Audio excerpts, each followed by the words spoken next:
Welcome to the Reparenting Daily podcast. In this podcast, we'll dive deep into reparenting, exploring tools and resources to help us through our journey. The podcast is divided into 3 sections. First is a reading. Second is a discussion of the reading, followed by a journal prompt. And the last section is a peaceful meditation for closing.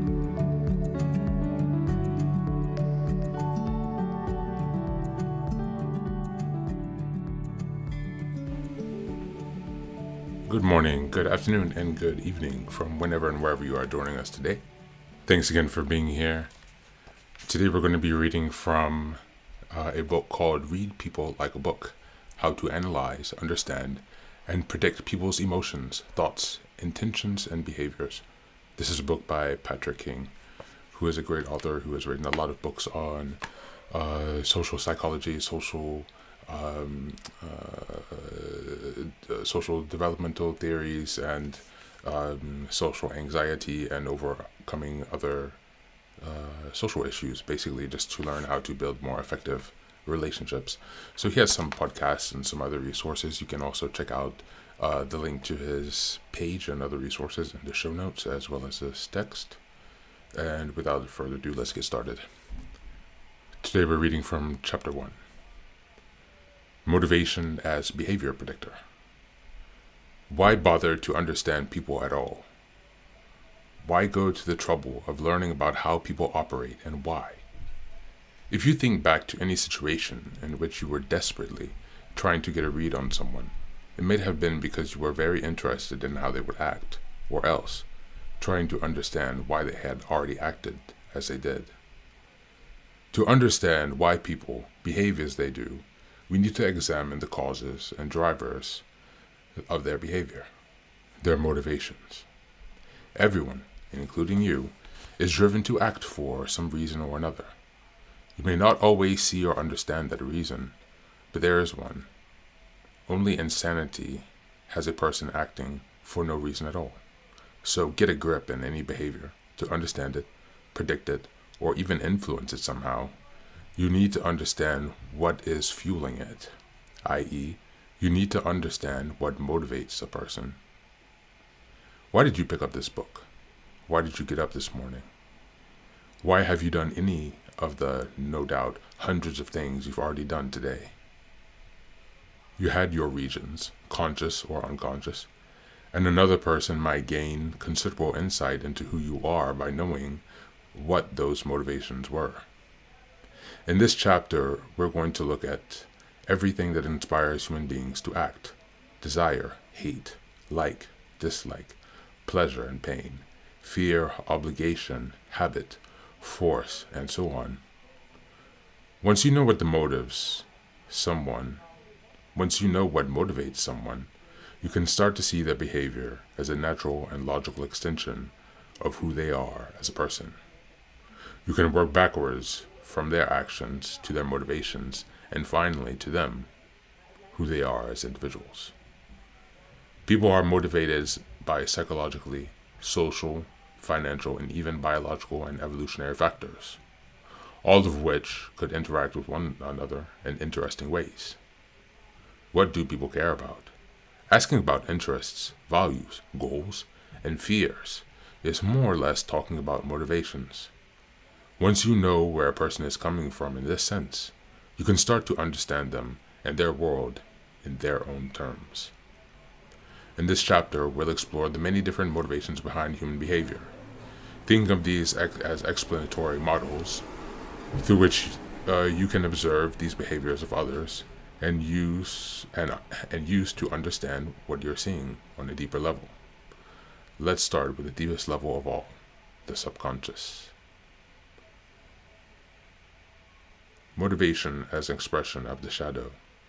It's an old cliche. A bald and overweight middle-aged man zooms in by an expensive rosy red sports car, and people on the sidewalk remark, "Gee, I wonder what he's compensating for." It's just a coarse joke, but it speaks to a common understanding of the fact that sometimes people are driven by unconscious inner forces that they may not necessarily see themselves. You may be familiar with Swiss psychologist Carl Jung's concept of the shadow. To put it very simply, the shadow contains all those aspects of our nature that we have disowned, ignored, or turned away from. There are parts of our being we hide from others, and even from ourselves: our pettiness, our fear, our rage, our vanity. The idea is that when we integrate our shadow, we cultivate a deeper feeling of wholeness and can live as authentic, complete human beings. You see, Jung didn't care about positivity and self-improvement in the sense that's popular today. He thought that psychological health and wellness came from acknowledging and accepting yourself, all of yourself, rather than pushing the unwanted parts of yourself further away. It can be enormously gratifying to do shadow work, i.e. consciously attempt to reclaim those disinherited parts of yourself. But how can we use this concept to help us better understand those around us who also possess shadows? Thank you. That's the reading for today.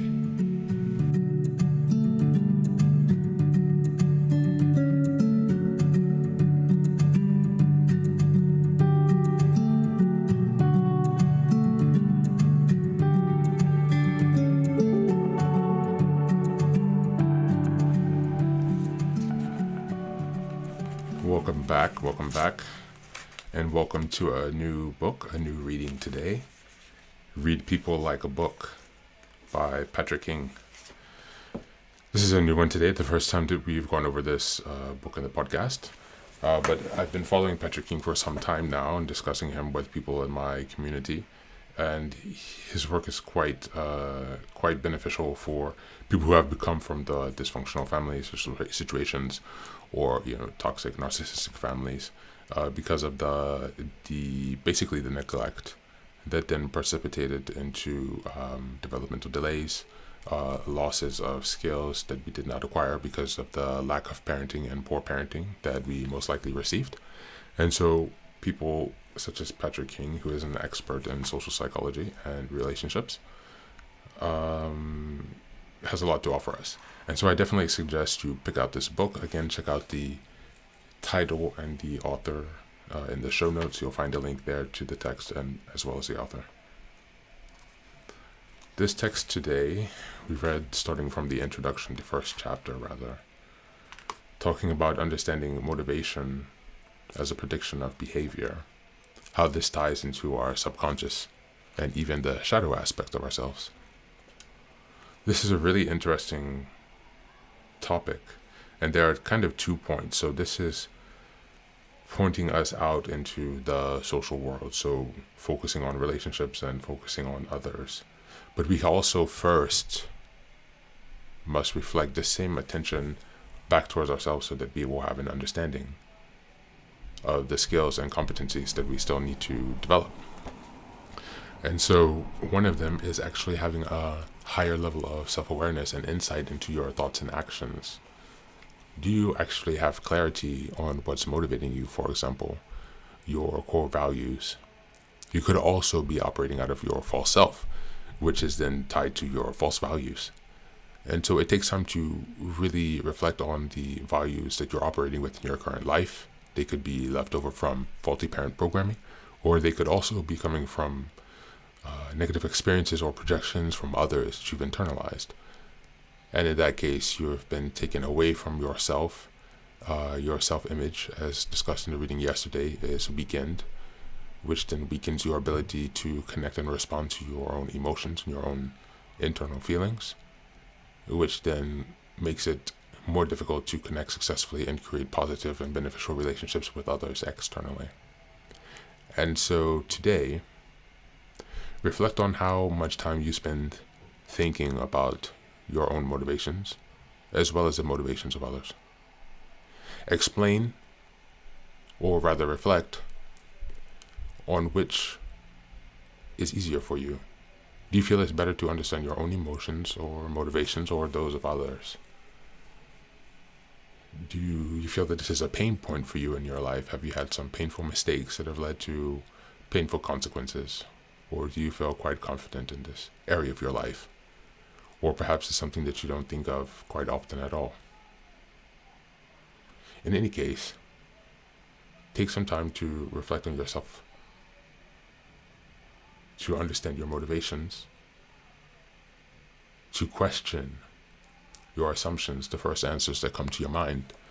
Challenge them to make sure that you have or are developing a proper understanding. Thanks for being here today. Take care of yourself, and as always, be well.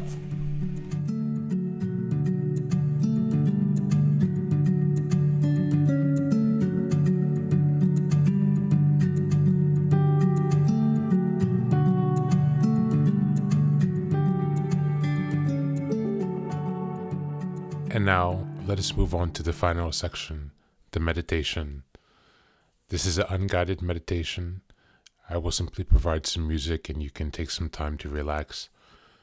Please feel free to choose a location and a place where you feel safe and where you can be undisturbed for the next 10 minutes. You can choose to be sitting down, standing, as you like, wherever you are most comfortable. Thank you for being here and enjoy the meditation.